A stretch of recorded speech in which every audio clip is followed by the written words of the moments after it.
맞지마니까야 제81경 가띠까라 경. 한때 세종께서는 아난다에게 과거의 이야기를 들려주셨습니다. 아난다여, 과거 까사빠 세존의 시대에 이러한 일이 있었다. 웨발린가라는 상업도시에 가띠까라라는 도기공이 살고 있었습니다. 그는 평범한 제가자였지만 깊고 흔들림 없는 믿음을 지닌 사람이었습니다. 그의 친구는 조띠빨라 바라문 학도였고, 이 둘의 인연은 한 사람의 삶이 다른 사람의 길을 바꾸는 이야기로 이어집니다. 가띠까라는 까사빠 세종께 지극한 믿음을 가진 사람이었습니다. 그는 생명을 해치지 않고 거짓을 말하지 않으며 욕심을 따르지 않는 삶을 살았습니다. 부처님과 법과 승가에 대한 믿음이 완전히 확립된 사람이었습니다. 이 모습을 지켜보던 조띠빨라는 마침내 감복하여 출가하고 비구가 됩니다. 한때 까사빠 세종께서는 바라나시에 이르셨습니다. 까시 왕 끼끼는 정중히 청합니다. 까사빠 세존이시여, 이곳에서 우기의 안거를 보내십시오. 그러나 까사빠 세종께서는 말씀하십니다. 대왕이여, 그만두십시오. 이미 정해진 곳이 있습니다. 왕은 2번, 3번 청하지만 모두 거절됩니다. 까사빠 세종께서는 왕에게 말씀하십니다. 대왕이여, 그대보다 더 헌신적인 사람이 있습니다. 웨발린가의 도기공 가띠까라입니다. 그리고 말씀하십니다. 대왕이여, 도기공 가띠까라는 이런 사람입니다. 그는 생명을 죽이지 않고 거짓을 말하지 않으며 술을 마시지 않습니다. 부처님과 법과 승가에 대한 믿음을 갖추었고 괴로움과 그 소멸에 대해 의심이 없습니다. 그는 금과 은을 버리고 탐욕 없이 살아갑니다. 남은 흙으로 도기를 만들고 누구든지 필요하면 가져가도록 합니다. 그는 이미 다시 돌아오지 않는 경지에 이르렀습니다. 왕은 이 말을 듣고 깊이 놀랍니다. 이어서 까사빠 세종께서는 그와 관련된 일화를 말씀하십니다. 어느 날 까사빠 세종께서는 가띠까라의 집에 가셨습니다. 그는 집에 없었지만 그의 부모가 말하였습니다. 까사빠 세존이시여, 보리죽과 국을 드십시오. 까사빠 세종께서는 그 음식을 드시고 돌아가셨습니다. 이후 가띠까라는 집에 돌아와 부모로부터 관련된 말씀을 듣고 이런 생각이 들었습니다. 까사빠 세종께서 나를 믿고 이렇게 하셨다니, 이것은 큰 축복이다. 그에게는 이름이 아니라 큰 기쁨이었습니다. 어느 날 비가 내릴 때였습니다. 까사빠 세종께서는 비구들에게 말씀하셨습니다. 가띠까라의 작업장을 가서 작업장 지붕을 벗겨오거라. 비구들은 지붕을 벗겨왔습니다. 가띠까라는 돌아와 이 사실을 듣고 생각합니다. 까사빠 세종께서 나를 신뢰하셨다니, 이것은 큰 이익이다. 이 이야기를 마친 뒤 세종께서는 말씀하십니다. 아난다여, 가띠까라의 믿음으로 출가한 비구 조띠빨라 바라문 학도는 바로 나였다. 아난다 존자는 흡족한 마음으로 세존의 말씀을 크게 기뻐하였습니다. 이 경은 단순히 착하게 살아라는 이야기로 끝나지 않습니다. 조금 더 차분히 들여다보면 우리에게 하나의 질문을 남깁니다. 나의 삶은 누군가에게 영향을 줄 만큼 진실한가? 가띠까라는 말을 잘하는 사람이 아니었습니다. 지식을 많이 가진 사람도 아니었습니다. 그는 그저 자신의 삶을 조용히 지켜낸 사람이었습니다. 욕심 없이 살아가는 모습, 흔들리지 않는 믿음, 누구에게도 해를 주지 않는 태도, 이 3가지가 한 사람의 마음을 움직였고 그 사람을 출가하게 만들었습니다. 그리고 그 인연은 결국 한 부처로 이어졌습니다. 여기서 우리는 한 가지를 자연스럽게 알게 됩니다. 사람은 설명보다 삶을 보고 움직인다는 사실입니다. 우리는 흔히 이렇게 생각합니다. 더 많이 가져야 영향력이 생기고, 더 높은 자리에 있어야 사람을 바꿀 수 있고, 말을 잘해야 설득할 수 있다고 말입니다. 하지만 이 경은 아주 조용하게, 그러나 분명하게 말합니다. 가장 깊은 영향력은 크게 드러나는 것이 아니라 흔들리지 않고 계속되는 삶에서 나온다고. 갓디까라는 아무것도 가진 것이 없어 보였지만 부처님이 신뢰했고 왕보다 더 높이 평가되었으며 한 사람의 인생을 완전히 바꾸는 인연이 되었습니다. 맞지마니까야 제81경 갓디까라 경. 이 경이 전하는 핵심은 단순합니다. 믿음은 말로 증명되는 것이 아니라 삶 속에서 드러나고, 공양은 물건이 아니라 태도로 이루어지며, 진짜 영향력은 조용하지만 변하지 않는 일관성에서 시작됩니다. 갓디까라는 부자가 아니었고 권력도 없었지만 부처님께 신뢰받은 사람이었고, 한 사람을 변화시켜 결국 부처의 길로 이끈 사람이었습니다. 그래서 이 경은 우리에게 조용히 묻습니다. 당신의 삶은 누군가에게 길이 될 수 있는가?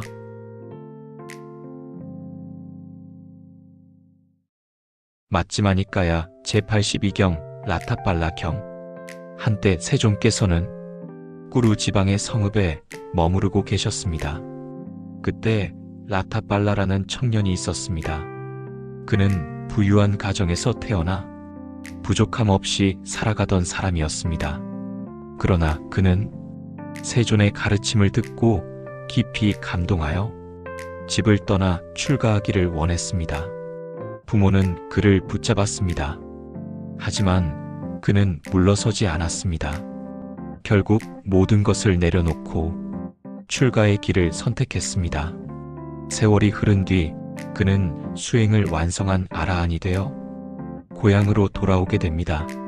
그리고 그곳에서 꼬라바 왕과 만나 깊은 대화를 나누게 됩니다. 왕이 라타팔라 존자에게 말했습니다. 라타팔라 존자여, 어떤 사람들은 늙거나 병들거나 재산을 잃거나 죽음을 앞두고 집을 떠나 출가하는 경우가 있습니다. 그러나 존자께서는 그러한 이유가 없으셨습니다.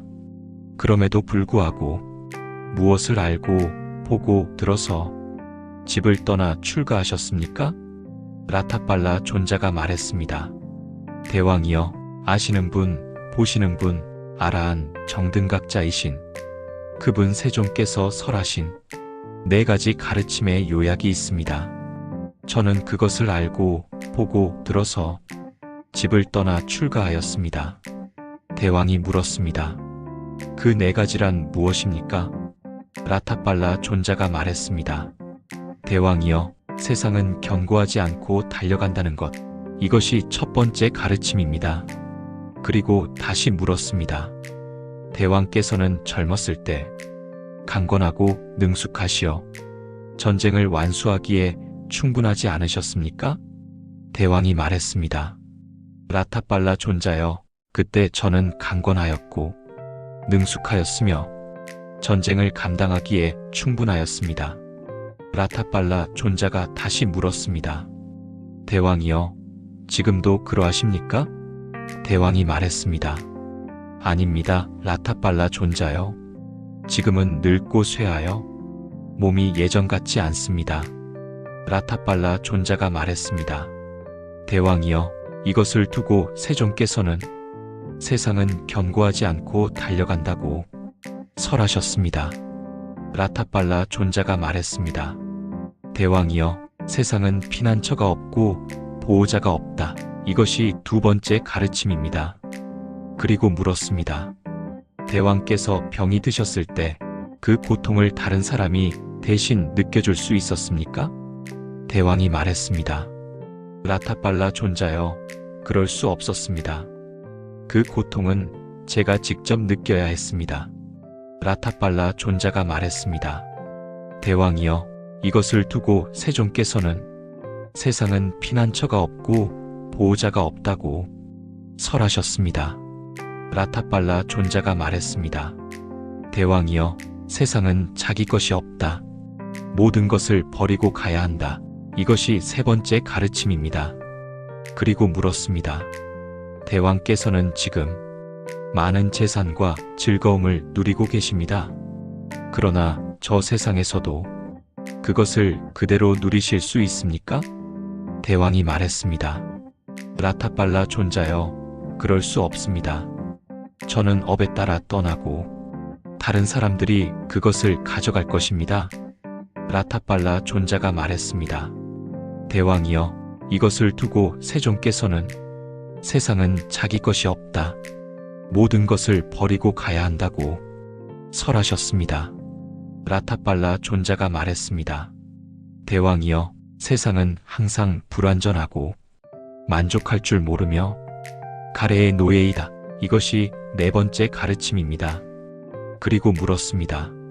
대왕께서는 더 부유하고 더 큰 나라가 있다면 그곳을 정복하고 싶지 않으십니까?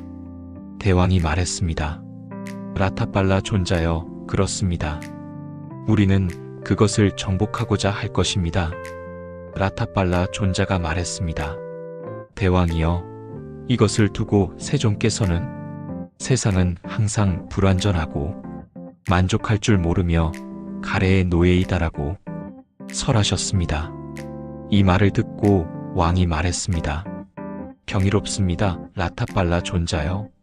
참으로 세상은 그와 같습니다. 라타팔라 존자가 말했습니다. 이 세상에서 부유한 사람들은 재물을 얻고도 나누지 않고 더 많은 감각적 욕망을 동경합니다. 왕은 땅을 정복하고도 만족하지 못하고 바다 건너까지 원합니다. 사람들은 욕망을 이루지 못한 채 죽음을 맞이합니다. 재물은 죽은 자를 따르지 않고 상속자들이 그것을 가져갑니다.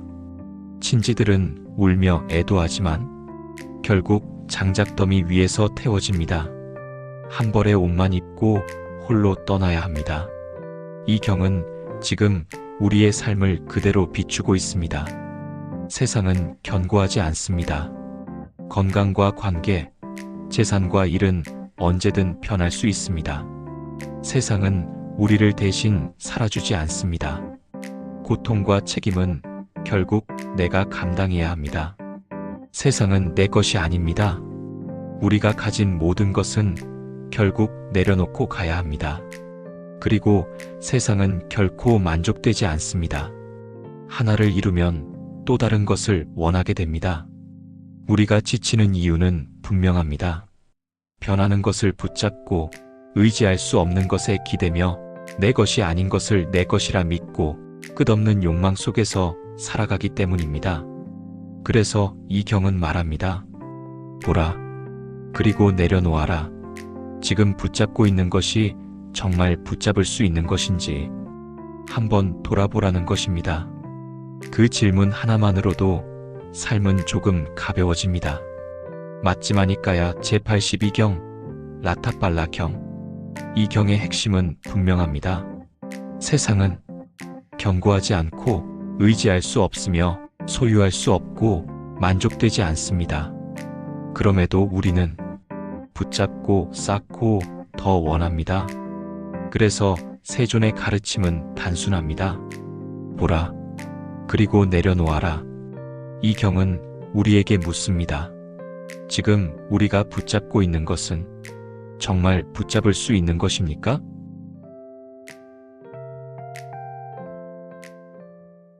맞지마니까야 제83경 마카데와 경. 한때 세존께서는 미틸라에 있는 마카데와 망고숲에 머무르고 계셨습니다. 그때 세존께서는 어느 한 곳을 지나시다가 문득 미소를 지으셨습니다. 아난다 존자는 그 모습을 보고 여쭈었습니다. 세존이시여, 열애께서는 이유 없이 미소를 짓지 않으십니다. 어떤 인연으로 미소를 지으셨습니까? 세존께서 말씀하셨습니다. 아난다여, 이곳에는 과거의 인연이 있느니라. 이 미틸라에는 마카데와라는 왕이 있었느니라. 세존께서 말씀하셨습니다. 아난다여, 마카데와 왕은 이발사에게 이렇게 말하였다. 착한 이발사여, 내 머리에서 흰 머리카락이 생기면 나에게 알려다오. 세월이 흐른 뒤 이발사가 왕에게 말하였다. 폐하의 머리에서 흰 머리카락이 생겼습니다. 왕은 말하였다. 그렇다면 그 머리카락을 뽑아 내 손바닥에 올려다오. 그리고 그것을 본 왕은 말하였다. 나에게 염라대왕의 사자가 나타났다. 그리고 곧 말하였다. 나는 이제 머리와 수염을 깎고 물든 옷을 입고 집을 떠나 출가하겠다. 세종께서 말씀하셨습니다. 안한다여, 그때 왕은 왕자에게 이렇게 말하였다. 사랑하는 왕자여, 이 왕국을 잘 통치하여라. 그리고 기억하라.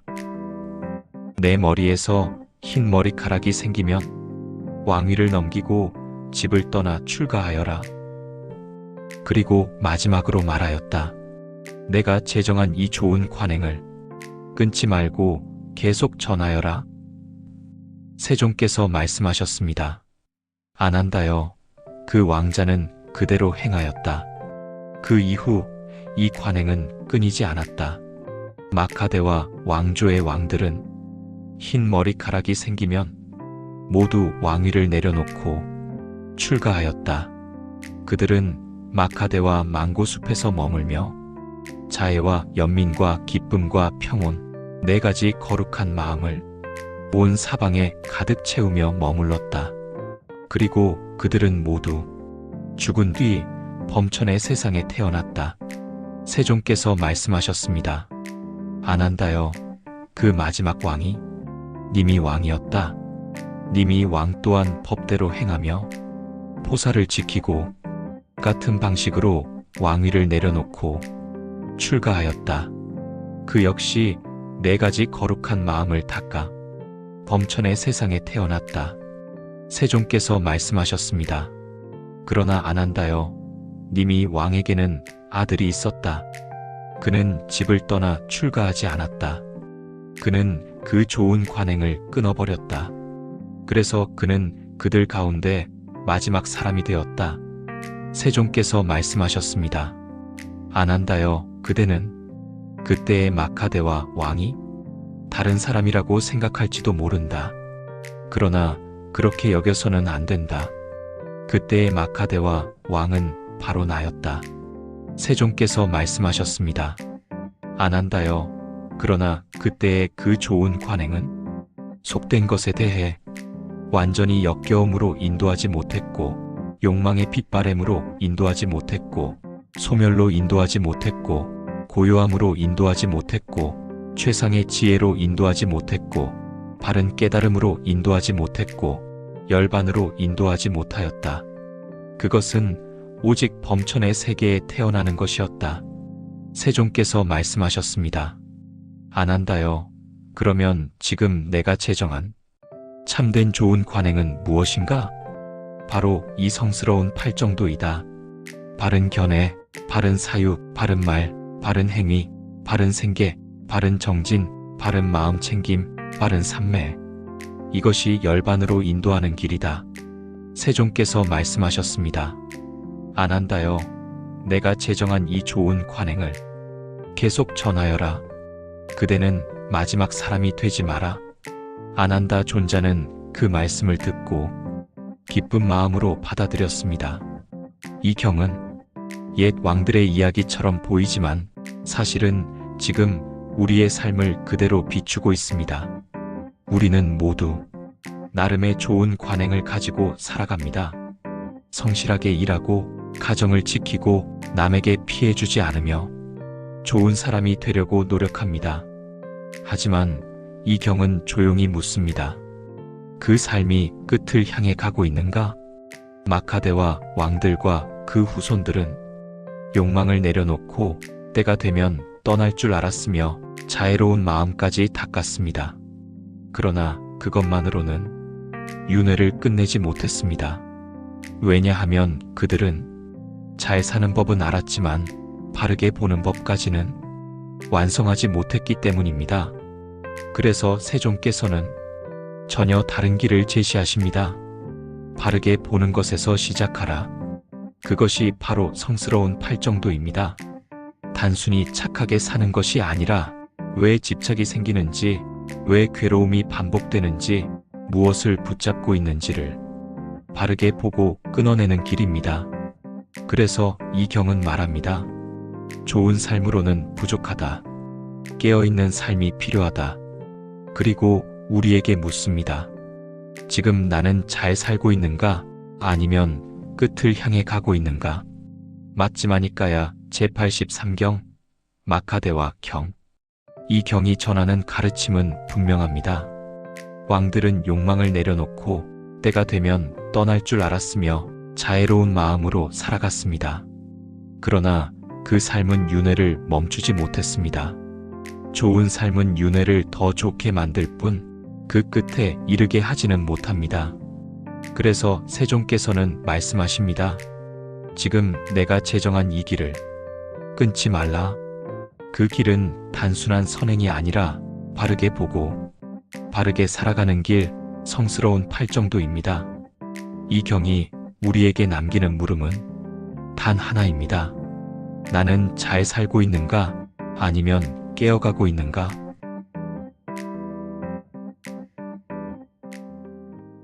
맞지마니까야 제84경 마두라 경. 마두라의 아완띠뿌따 왕은 당시 사회에 널리 퍼져 있던 한 가지 믿음의 의문을 품고 있었습니다. 사람들은 말했습니다. 바라문만이 최상 계급이다. 다른 계급은 열등하다. 바라문만이 청정하다. 왕은 이 생각이 과연 옳은지 알고자 마아까짜나 존자를 찾아가 직접 묻습니다. 까짜나 존자시여, 이 말은 과연 사실입니까? 마아까짜나 존자는 조용히 말합니다.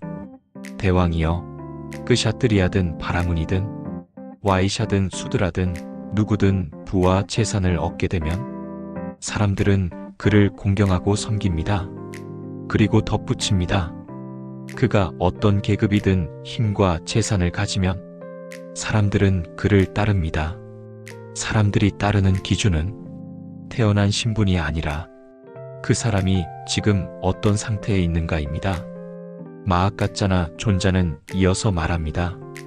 대왕이여, 어느 계급 사람이든 살생하고 도둑질하고 거짓말하고 악행을 저지르면 죽은 뒤 악처에 떨어집니다.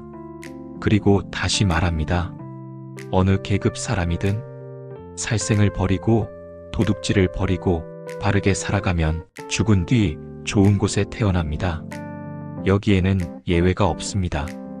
결과는 그 사람이 어디에서 태어났는지가 아니라 어떻게 살아갔는가에 따라 결정됩니다. 마아까짜나 존자는 계속해서 말합니다. 대왕이여, 어느 계급 사람이든 도둑질을 하면 왕은 그를 벌합니다. 그가 끄샤뜨리아든 바라문이든 와이샤든 수드라든 죄를 지으면 같이 처벌받습니다. 현실의 법과 질서 속에서도 사람을 판단하는 기준은 계급이 아니라 행위입니다. 마아까짜나 존자는 더 깊이 말합니다. 대왕이여, 어느 계급 사람이든 출가하여 법을 따르고 수행하면 그는 존경받는 수행자가 됩니다. 그리고 이렇게 말합니다. 그가 이전에 가졌던 수드라라는 신분은 사라지고 이제는 사문이라 불리기 때문입니다. 이어 왕에게 묻습니다. 대왕이여, 이를 어떻게 생각하십니까? 이와 같다면 바라문, 끄샤뜨리아, 와이샤, 수드라, 이 네 계급은 평등합니까? 그렇지 않습니까? 왕은 답합니다. 까짜나 존자시여, 참으로 그렇다면 이 네 계급은 평등합니다. 저는 여기서 어떤 차이점도 보지 못합니다. 왕은 깊이 감탄하며 마아까짜나 존자와 법과 승가에 귀의하였습니다. 이 경을 읽다 보면 문득 이런 생각이 듭니다. 이 이야기는 과연 옛날 이야기일까? 겉으로는 계급에 대한 이야기지만 조금만 돌아보면 우리 삶과도 아주 닮아 있습니다. 우리는 여전히 보이지 않는 기준으로 사람을 나누며 살아갑니다.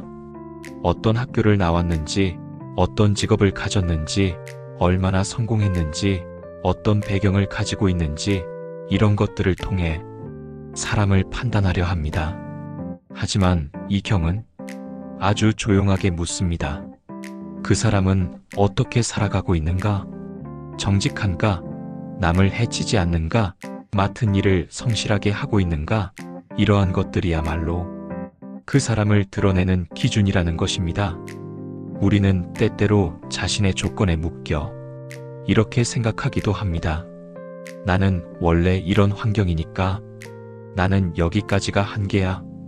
하지만 이경은 그 생각을 조금씩 풀어줍니다.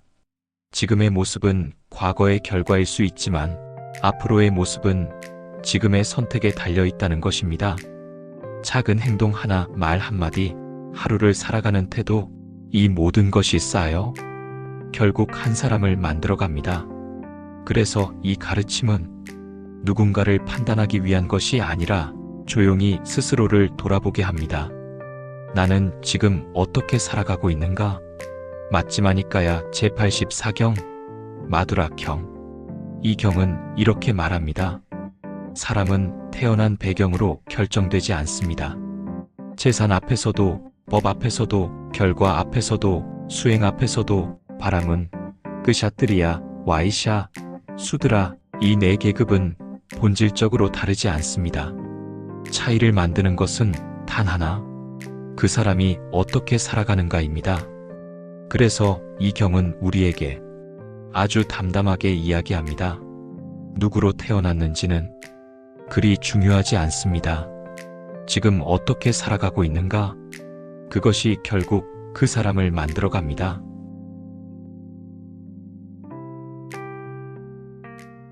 맞지마니까야 제85경 보디 왕자경. 한때 세종께서는 바가에서 악어산 근처 베사깔라 숲의 녹야원에 머무르고 계셨습니다. 그 무렵 보디 왕자를 위해 꽃가나다 궁전이 새로 지어졌습니다. 보디 왕자는 세존을 공양에 청하고 궁전의 계단 아래까지 흰 천을 넓게 깔아두었습니다. 세종께서 그 천 위를 밟고 들어오시기를 바랐기 때문입니다. 하지만 세종께서는 그 천 위를 걷지 않으셨습니다. 보디 왕자는 3번이나 말씀드렸습니다. 세존이시여, 세존께서는 천 위로 가십시오. 그러면 그것은 저희들에게 오랜 세월 이익과 행복이 될 것입니다. 그러나 세종께서는 침묵하셨습니다. 세종께서 침묵하신 이유는 분명합니다. 이러한 행위가 후대에 잘못 전해져 형식적인 공경이 수행의 본질인 것처럼 오해될 수 있기 때문입니다. 그때 아난다 존자가 보디 왕자에게 말했습니다. 왕자여, 천을 거두십시오. 세종께서는 천 위로 걷지 않으실 것입니다. 열애께서는 후대의 사람들을 고려하십니다. 그러자 보디 왕자는 천을 치우게 하였고 세종께서는 궁전 위층에 올라 비구 승가와 함께 앉으셨습니다. 공양을 마친 뒤 보디 왕자는 세종께 말씀드렸습니다. 세존이시여, 제게는 행복으로 행복은 얻어지지 않을 것이다. 참으로 괴로움으로 행복은 얻어질 것이다. 라는 생각이 듭니다. 그러자 세종께서는 말씀하셨습니다. 왕자여, 나도 전에 아직 정각을 이루지 못한 보살이었을 적에 그러한 생각이 들었다. 세종께서는 깨달음을 이루기 전 당신이 하셨던 수행을 말씀하시며 불교의 핵심을 드러내셨습니다. 깨달음은 쾌락으로 얻어지는 것도 아니고 단순히 괴로움 자체로 얻어지는 것도 아닙니다. 이어서 세종께서는 말씀하셨습니다. 5 비구들은 이와 같이 나의 지도를 받고 오래지 않아 지금 여기에서 청정범행의 완성을 스스로 알고 실현하고 구족하여 머물렀다. 그러자 보디 왕자는 여쭈었습니다. 세존이시여, 얼마나 오래 비구가 열애의 지도를 받아야 지금 여기에서 청정범행의 완성을 실현할 수 있습니까? 세종께서는 보디 왕자가 잘 아는 비유를 들어 수행의 조건을 설명하셨습니다. 그리고 말씀하셨습니다. 왕자여, 그와 같이 5가지 노력하는 자의 구성 요소가 있다. 첫째, 믿음입니다. 둘째, 건강과 좋은 소화력입니다. 셋째, 정직함입니다. 넷째, 열심히 정진함입니다. 다섯째, 통찰지입니다. 세종께서는 말씀하셨습니다. 이 5가지를 갖춘 비구는 오랜 세월이 아니더라도 지금 여기에서 청정범행의 완성을 실현할 수 있다. 그리고 저녁에 가르침을 들으면 아침에 특별함을 얻게 되고 아침에 가르침을 들으면 저녁에 특별함을 얻게 될 것이다. 라고 하셨습니다. 이 말씀을 들은 보디 왕자는 찬탄하였습니다. 그리고 보디 왕자는 3번째로 세종과 가르침과 승가에 귀의하였습니다. 이 경은 형식적인 공경이 본질이 아님을 보여줍니다. 또한 막연히 힘들게 버틴다고 해서 저절로 성취되는 것도 아님을 보여줍니다. 중요한 것은 얼마나 오래 했는가 보다 어떤 조건을 갖추고 바르게 노력하고 있는가입니다. 믿음이 있는가, 몸이 버티는가, 자신을 숨기지 않는가, 꾸준히 정진하는가, 통찰이 잘하고 있는가. 청정범행의 완성은 먼 훗날의 이야기가 아니라 지금 여기에서 이 조건들을 갖춘 삶 속에서 이루어질 수 있습니다. 맞지마니까야 제85경 보디 왕자경. 보디 왕자는 세존을 공경하여 궁전에 흰 천을 깔아 맞이하려 했습니다. 그러나 세종께서는 이를 받아들이지 않으셨습니다. 이후 보디 왕자가 괴로움으로 행복이 얻어진다는 생각을 말씀드리자 세종께서는 그것 또한 완전한 길이 아님을 밝히셨습니다. 그리고 청정범행의 완성은 시간의 문제가 아니라 조건의 문제임을 설하셨습니다. 믿음, 건강, 정직함, 정진, 통찰, 이 5가지 조건이 갖추어질 때 깨달음은 지금 여기에서 이루어질 수 있습니다. 결국 이 경은 형식이나 고생 자체가 아니라 바른 조건 속에서의 수행이 완성을 이끈다는 점을 분명히 보여주고 있습니다. 그렇다면 지금 우리의 삶은 어떠합니까? 우리는 과연 그 조건들을 갖추며 살아가고 있습니까?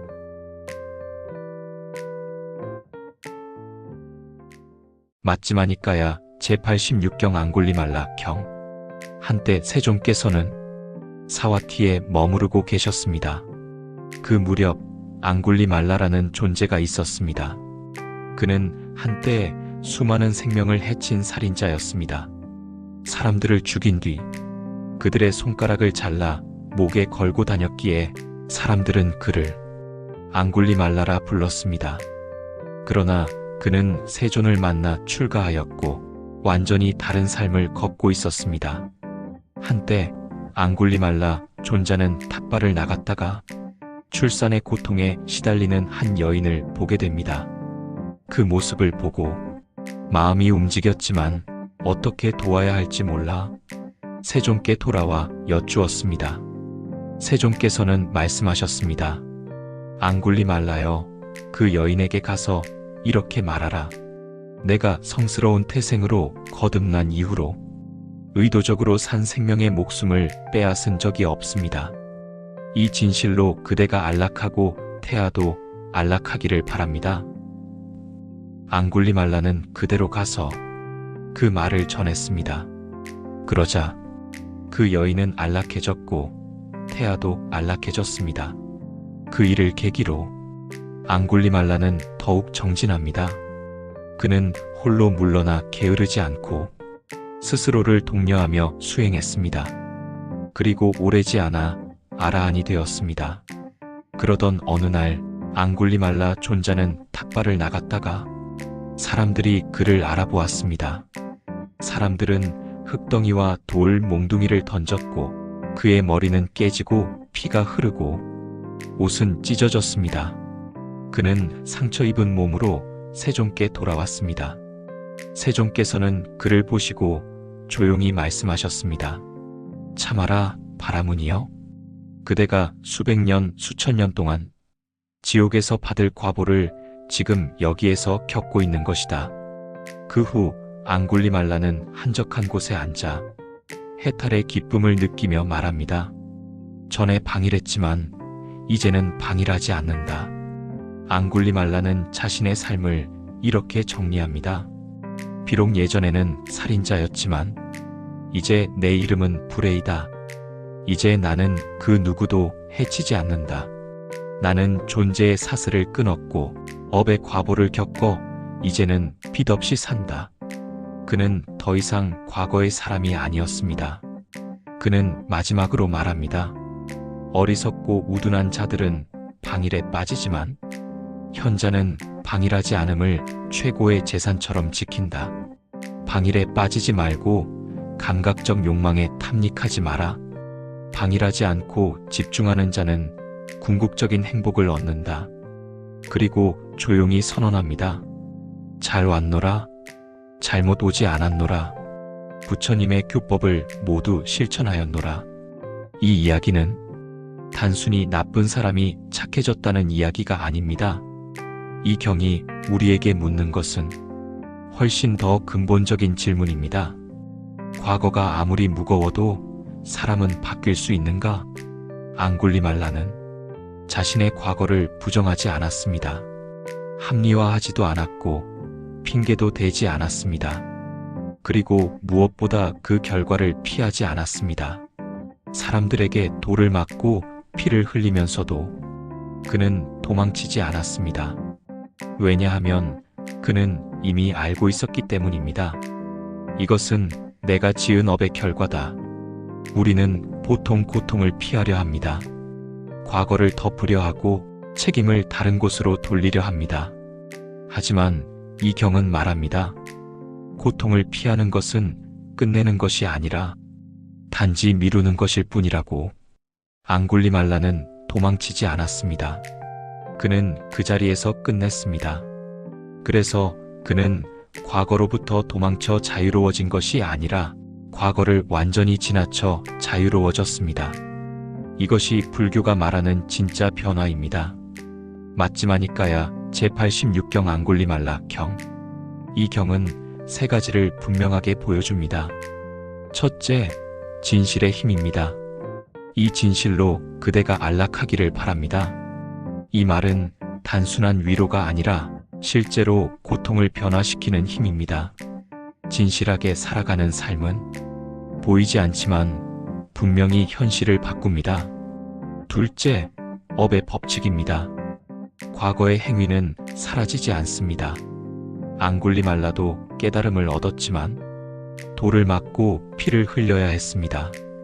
그러나 중요한 것은 그 결과를 어디에서 끝내는가입니다. 세종께서는 말씀하셨습니다. 그대가 오랜 세월 받을 과보를 지금 여기에서 겪고 있는 것이다. 업은 피하는 것이 아니라 지금 여기에서 끝내는 것입니다. 셋째, 완전한 변화의 가능성입니다. 앙굴리말라는 단순히 착해진 사람이 아닙니다. 살인자에서 수행자가 된 것이 아니라 완전히 다른 존재가 되었습니다. 그래서 그는 말합니다. 이제 나는 불의다. 그 누구도 해치지 않는다.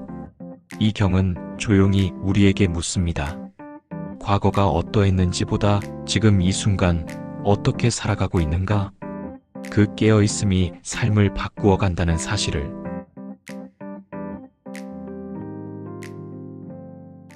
맞지마니까야 제87경 애생경. 한때 세종께서는 사와티에 있는 제타 숲 아나타빈디카 원림에 머무르고 계셨습니다. 그때 한 장자가 있었는데 그에게는 사랑스럽고 마음에 드는 외아들이 있었습니다. 그러나 그 외아들이 죽었습니다. 그는 그 충격으로 일할 생각도 나지 않고 밥 먹을 생각도 나지 않았습니다. 그는 묘지에 가서 계속 이렇게 울고 있었습니다. 외아들아, 어디 있느냐? 그 장자는 세존을 찾아갔습니다.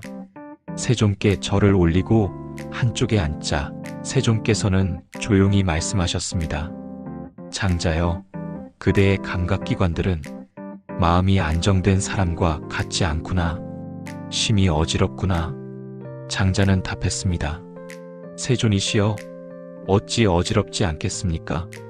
저의 사랑하는 외아들이 죽었습니다.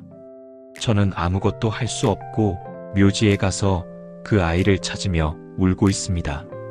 그때 세존께서는 분명하게 말씀하셨습니다. 장자여, 참으로 그러하다.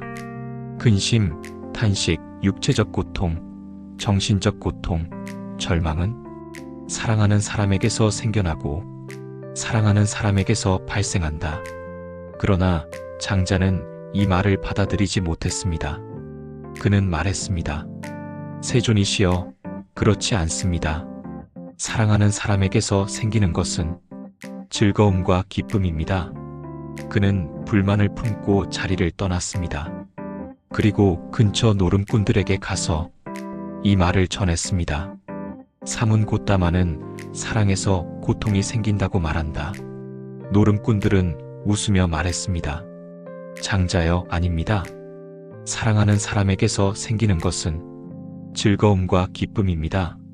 장자는 그 말을 듣고 그들이 옳다고 여기며 떠났습니다. 이 이야기는 퍼져 왕궁에까지 이르렀습니다. 빠세나디 꼬살라 왕은 말리까 왕비에게 말했습니다. 사문고따마는 사랑에서 고통이 생긴다고 말한다. 말리까 왕비는 조용히 답했습니다. 대왕이시여, 세존께서 그렇게 말씀하셨다면 그것은 분명 그러합니다. 왕은 그 말을 받아들이지 않았습니다. 그래서 왕비는 바라문을 보내 세존께 직접 물어보게 했습니다. 바라문이 세존께 여쭈었습니다. 세존이시여, 근심과 고통이 사랑하는 사람에게서 생겨납니까? 세존께서는 말씀하셨습니다. 참으로 그러하다. 근심, 탄식, 육체적 고통, 정신적 고통, 절망은 사랑하는 사람에게서 생겨나고 사랑하는 사람에게서 발생한다. 그리고 이렇게 설명하셨습니다. 어떤 이는 어머니를 잃고 거리에서 울부짖는다. 어떤 이는 남편을 잃고 헤매며 찾는다. 또 어떤 이는 아버지, 어머니, 자식, 아내를 잃고 정신을 잃는다. 또 어떤 이는 헤어짐을 견디지 못해 함께 죽음을 택한다. 이처럼 사랑하는 것이 있는 한 그로 인한 고통도 함께 생겨난다. 이 말을 들은 바라문은 왕비에게 전했고 왕비는 다시 왕에게 전했습니다. 그리고 왕에게 물었습니다. 대왕이시여, 당신은 와지리 공주를 사랑하십니까? 왕은 말했습니다. 그렇다. 나는 사랑한다. 왕비가 다시 물었습니다. 그녀에게 변고가 생기면 근심과 고통이 생기지 않겠습니까? 왕은 잠시 생각한 뒤 말했습니다. 그렇다. 그것은 내 생명에 문제가 생긴 것과 같다. 그 순간 왕은 깨달았습니다. 참으로 그러하다. 근심, 탄식, 육체적 고통, 정신적 고통, 절망은 사랑하는 사람에게서 생겨난다. 그리고 왕은 세존께 귀의했습니다. 이 경의 핵심은 단순히 사랑은 고통이다라는 말이 아닙니다. 조금 더 정확히 보면 이렇게 이해할 수 있습니다. 우리는 누군가를 사랑할 때 그 사람을 잃지 않기를 바랍니다. 함께 있고 싶고 변하지 않기를 바라고 내 곁에 계속 머물러 주기를 바랍니다. 이 마음 자체는 아주 자연스럽고 따뜻한 감정입니다. 문제는 그 다음에 생깁니다. 우리는 그 사람을 그대로 유지되어야 하는 존재로 마음속에 고정시킵니다. 하지만 현실은 다릅니다. 사람은 변하고 관계는 변하고 결국은 헤어지게 됩니다. 그때 우리가 느끼는 고통은 사랑 자체에서 오는 것이 아니라 이대로 계속 있어야 한다는 우리 마음의 기대가 무너질 때 생깁니다. 그래서 이 경은 사랑을 버리라고 하지 않습니다. 대신 이렇게 말하고 있습니다. 사랑하되 붙잡지 말라. 즉, 사랑은 하되 그 사람이 변할 수 있고 떠날 수 있고 사라질 수 있다는 사실까지 함께 이해하라는 것입니다. 이렇게 이해가 깊어질수록 사랑은 오히려 더 부드러워집니다. 집착이 줄어들면 통제하려는 마음도 줄어들고 상대를 있는 그대로 볼 수 있게 됩니다. 그리고 만약 이별이 오더라도 완전히 무너지기보다는 그 슬픔을 받아들이는 힘이 생깁니다. 결국 이 가르침은 사랑을 없애라는 것이 아니라 사랑 속에 숨어있는 집착의 구조를 보라는 것입니다. 그 구조를 이해할 때 우리는 처음으로 사랑과 고통을 함께 이해하게 됩니다. 맞지마니까야 제87경, 애생경. 이 경의 핵심은 분명합니다. 근심과 고통은 사랑하는 대상에서 비롯됩니다. 사랑하기 때문에 잃는 것이 두렵고 잃으면 무너집니다. 그래서 부처님은 차갑게 말하는 것이 아니라 현실을 정확히 보여주십니다. 사랑은 기쁨이면서 동시에 고통의 조건입니다. 그 사실을 있는 그대로 보는 것, 그것이 고통을 넘어서는 시작입니다.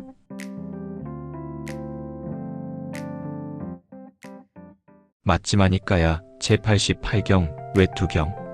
한때 세종께서는 사와티에서 제따숲 아나타빈디카 원림에 머무르고 계셨습니다. 그 무렵 아난다 존자는 탁발을 마치고 돌아와 동쪽 원림의 고요한 숲속에 머무르고 계셨습니다. 그때 빠세나디 꼬살라 왕이 길을 나섰다가 아난다 존자를 보게 됩니다. 왕은 사람을 보내 예를 올리고 잠시 기다려줄 것을 청합니다. 아난다 존자는 침묵으로 이를 받아들이셨습니다. 왕은 직접 다가와 절을 올리고 한쪽에 앉습니다. 왕은 묻습니다. 존자시여, 세종께서는 비난받을 만한 몸, 말, 마음의 행위를 하십니까? 아난다 존자는 답합니다. 대왕이시여, 아닙니다. 세종께서는 그 어떤 비난받을 행위도 하지 않으십니다. 왕은 다시 묻습니다. 그렇다면 비난받을 행위란 무엇입니까? 아난다 존자는 말합니다. 대왕이시여, 악의가 있는 행위이며 괴로운 결과를 가져오는 행위입니다. 그리고 이렇게 정리합니다. 자신을 해치고 다른 사람을 해치고 둘 다를 해치며 해로운 법이 늘고 유익한 법이 줄어드는 행위, 이것이 비난받는 행위입니다. 아난다 존자는 분명히 덧붙입니다. 이 기준은 몸, 말, 마음 모두에 동일합니다. 왕은 감탄합니다. 왕은 다시 묻습니다. 그렇다면 비난받지 않는 행위란 무엇입니까? 아난다 존자는 답합니다. 대왕이시여, 악의가 없고 즐거운 결과를 가져오는 행위입니다. 그리고 이렇게 말합니다. 자신도 해치지 않고 다른 사람도 해치지 않으며 둘 다를 해치지 않고 해로운 법은 줄어들고 유익한 법은 증장하는 행위, 이것이 비난받지 않는 행위입니다. 왕은 깊이 감동하여 외투를 공양합니다. 아난다 존자는 이를 받아 세종께 올립니다. 세종께서는 말씀하셨습니다. 아난다를 공경할 기회를 얻은 것은 왕에게 큰 이익이 되었도다. 이 경은 멀리 있는 수행자의 이야기가 아니라 지금 우리의 삶을 그대로 비추는 기준입니다. 아난다 존자가 말한 기준은 아주 단순하지만 분명합니다. 이 행동은 누구를 해치는가? 우리는 어떤 선택을 할 때 좋다, 나쁘다를 판단하기보다 이렇게 물어볼 수 있습니다. 이 행동이 나를 더 괴롭게 만드는가? 다른 사람을 상처 입히는가? 아니면 둘 다를 힘들게 하는가? 그리고 한 걸음 더 나아가 그 결과를 살펴봅니다.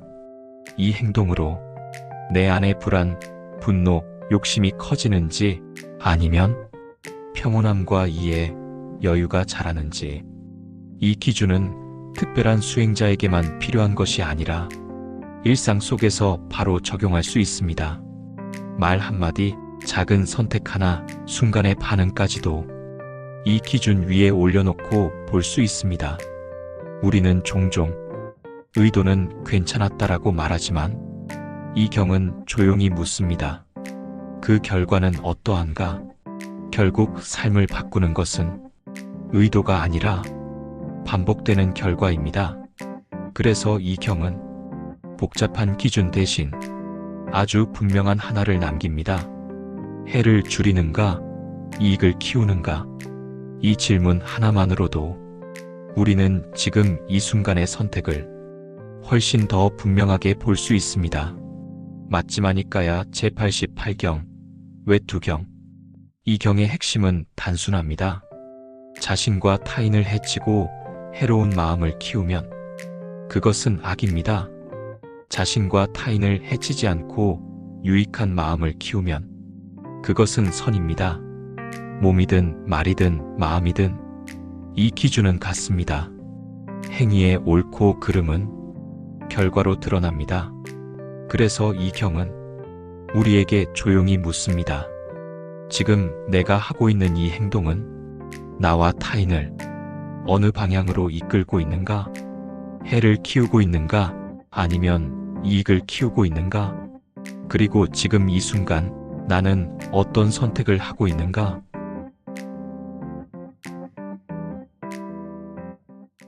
맞지마니까야 제89경 법탑경. 한때 세종께서는 삭가족의 성읍 메달룸바에 머무르고 계셨습니다. 그 무렵 바세나디 꼬살라 왕은 나가라가의 한 공원을 거닐다가 말했습니다. 이런 고요한 곳에서 우리는 전에 세존께 인사를 드리곤 했었지. 그는 곧 세존을 뵙고자 마음먹고 마차를 준비하여 길을 나섰습니다. 왕은 공원에 도착하여 비구들에게 세존의 거처를 묻고 조용히 문을 두드렸습니다. 세존께서는 문을 열어주셨고 왕은 들어가자마자 세존의 발에 머리를 조아리고 입을 맞추며 손으로 어루만졌습니다. 그리고 말했습니다. 세존이시여, 저는 꼬살라의 왕 바세나디입니다. 세존께서 물으셨습니다. 대왕이여, 무슨 이유로 이렇게 존경을 표하십니까? 왕은 조용히 말했습니다. 세존이시여, 세존께서는 정등각자이십니다. 법은 세존에 의해 잘 설해졌고 세존의 제자인 승가는 돌을 잘 닦는 분들입니다. 그리고 그는 자신이 직접 본 것들을 말하기 시작했습니다. 세존이시여, 세상에서는 사람들이 서로 싸웁니다. 왕은 왕끼리, 가족은 가족끼리, 친구도 서로 다툽니다. 그러나 저는 여기 비구들을 봅니다. 그들은 화합하고 물과 우유가 섞인 것처럼 서로를 바라보며 지냅니다. 또 어떤 수행자들은 오랜 수행에도 욕망을 버리지 못합니다. 그러나 비구들은 생명이 닿을 때까지 청정한 삶을 닦습니다. 세존이시여, 어떤 사람들은 병들고 초췌하며 마음이 불안합니다. 그러나 비구들은 항상 미소 짓고 즐겁고 평온하며 마음이 차분합니다. 왕은 말합니다. 참으로 이들은 세존의 가르침 속에서 점점 더 깊은 것을 깨닫고 있습니다. 세존이시여, 지혜롭고 논쟁에 능한 사람들도 세존 앞에서는 논쟁하지 못합니다. 오히려 출가를 청하고 그 자리에서 정진하여 청정한 삶을 완성합니다. 그들은 말합니다. 우리는 거의 망할 뻔했다. 이제야 참으로 사문이고 참으로 바라문이며 참으로 아라한이다. 왕은 결론을 내립니다. 세존이시여, 이 모든 것이 세존이 정등각자이시고 법이 잘 설해졌으며 승가가 돌을 잘 닦는 증거입니다. 왕은 마지막으로 말합니다. 세존이시여, 저의 신하 이시다따와 뿌라나는 제 밥을 먹고 제 마차를 타지만 저를 그다지 존경하지 않습니다. 그러나 세존께는 깊은 존경을 보입니다. 그들은 세존이 계신 방향으로 머리를 두고 눕기도 합니다. 그 모습을 보고 저는 생각했습니다. 이들은 세존의 교법 속에서 점점 더 깊은 것을 깨닫고 있구나. 왕은 말했습니다. 세존이시여, 이제 저는 돌아가야 할 것 같습니다. 세존께서는 말씀하셨습니다. 대왕이여, 적당한 때라면 그렇게 하십시오. 왕은 자리에서 일어나 세존께 예경을 드리고 물러났습니다. 왕이 떠난 뒤 세존께서는 비구들을 불러 말씀하셨습니다. 비구들이여, 빠세나디 왕은 법의 탑들을 말했다. 그것을 배우고 익히고 간직하라. 그것이 청정범행의 시작이다. 비구들은 그 말씀을 듣고 크게 기뻐했습니다. 이 경은 단순한 찬탄이 아닙니다. 왕은 먼저 믿지 않았습니다. 그는 먼저 관찰했습니다. 세상을 보았습니다. 사람들을 보았습니다. 그리고 수행자들을 비교했습니다. 그리고 나서 조용히 결론을 내립니다. 이건 진짜다. 여기서 중요한 것은 왕이 무엇을 기준으로 판단했는가입니다. 그는 말이 아니라 결과를 보았습니다. 사람들의 마음이 평온해지는가? 서로의 관계가 부드러워지는가? 삶이 점점 단순하고 맑아지는가? 이 세 가지였습니다. 오늘날 우리는 정보와 말에 너무 쉽게 설득됩니다. 하지만 이 경은 묻습니다. 그래서 그 결과는 어떤가? 그 길을 가면 마음이 가벼워지는가? 갈등이 줄어드는가? 관계가 좋아지는가? 만약 그렇다면 그 길은 이미 증명된 것입니다. 비구들은 특별한 말을 하지 않았습니다. 그들은 그저 살았습니다. 조용히, 꾸준히 흔들리지 않고 그 삶 자체가 가장 강력한 증거였습니다. 그래서 이 경은 말합니다. 진리는 설명으로 증명되지 않는다. 삶으로 증명된다. 맞지마니까야 제89경, 법탑경. 이 경은 하나의 단순한 비교에서 시작됩니다. 왕은 보았습니다. 싸우는 사람들, 욕망에서 벗어나지 못한 삶. 그리고 또 보았습니다. 화합하는 비구들, 평온하고 청정한 삶. 그 결과 왕은 말합니다. 세존은 정등각자이다. 법은 잘 설해졌다. 승가는 돌을 잘 닦는다. 이 결론은 믿음이 아니라 직접 본 결과입니다. 이 경이 남기는 핵심은 하나입니다. 진짜는 말이 아니라 결과로 드러난다. 삶이 변하고 마음이 고요해지고 관계가 부드러워진다면 그 길은 이미 증명된 길입니다.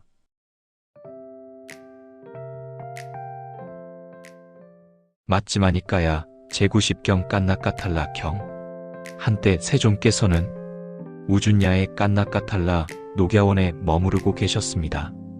그때 빠세나디 꼬살라 왕이 세존을 찾아와 한쪽에 앉았습니다. 왕은 세존께 4가지 중요한 질문을 드립니다. 왕이 말했습니다. 세존이시여, 사문고따마께서는 모든 것을 알고 모든 것을 본다는 이런 주장이나 바람은 없다고 들었습니다. 이 말은 사실입니까? 세존께서 말씀하셨습니다. 대왕이여, 한 번에 모든 것을 알고 모든 것을 보는 사문이나 바라문은 없습니다. 그런 경우는 있을 수 없습니다. 그렇게 말하는 자들은 제가 말한 그대로 말하는 것이 아니며 사실이 아닌 것으로 저를 비난하는 것입니다. 왕이 다시 물었습니다. 세존이시여, 끄샤뜨리야, 바라문, 와이샤, 수드라. 이 4계급 가운데 어떤 구별과 차이가 있습니까? 세존께서 말씀하셨습니다. 대왕이여, 5가지 노력하는 자의 구성 요소가 있습니다. 믿음이 있고 병이 없고 고통이 없으며 정직하고 남을 현혹시키지 않으며 정진하고 통찰지를 갖추는 것입니다. 이 5가지를 갖춘 자는 오랜 세월 이익과 행복을 얻게 됩니다. 대왕이여, 여기서 차이가 있다면 그것은 계급 때문이 아니라 노력의 차이 때문입니다. 왕이 다시 물었습니다. 세존이시여, 신들은 인간 세상으로 다시 돌아옵니까? 아니면 돌아오지 않습니까? 세존께서 말씀하셨습니다. 대왕이여, 고통에 예속되어 있는 신들은 이 인간 세상으로 돌아오게 됩니다. 그러나 고통에서 벗어난 신들은 이 인간 세상으로 돌아오지 않습니다. 왕은 이어서 물었습니다. 세존이시여, 그렇다면 범천은 어떠합니까? 세존께서 말씀하셨습니다.